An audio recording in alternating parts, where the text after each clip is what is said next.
هاي في شي بس واحد بدي أعلق عليه. كنت عم بسمع هلأ جبران باسيل عم يحكي عن موضوع رئاسة الجمهورية اكسترا، وللمرة الثالثة بيقول إذا ما صار هيك أنا جديا حأترشح لرئاسة الجمهورية. إذا ما عملتوا هيك وإذا ما عملتوا هيك خلص أنا عم هددكم معقولة اترشح لرئاسة الجمهورية.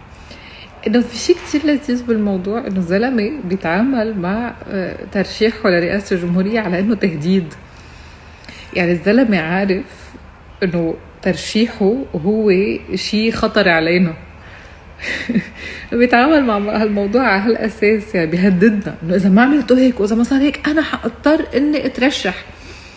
فيعني الزلمة عنده إدراك كتير واعي وعميق إنه يعني إنه الناس ما بتطيقه، وإنه إذا هو ترشح وفيه يعني إنه هو مع فكرة إنه معقول يصير رئيس هي خطر على الجمهورية وعلى الوجود وعلى حياتنا.